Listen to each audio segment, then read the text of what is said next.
दोस्तों हमारे छत्तीसगढ़ी गाने देखने और सुनने YouTube चैनल को सब्सक्राइब करें और नए अपडेट जानने के लिए बेल आइकन को क्लिक करें। सुना था करनफूल ले बताए ना प्रेम फूल ये जबलपुर अनुपुर घूमे ही नहीं हो। नहीं घूमे आऊंगा ऐसे हाँ तो घूमे का घुमाइन देते कहते हो ऐसे डीजे सुरजीत माला टोरे का देखी धर्राएं से काट रही हो हमको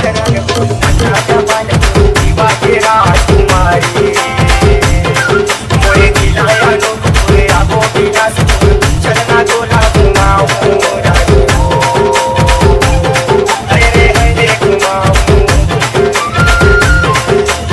भागेश बनेला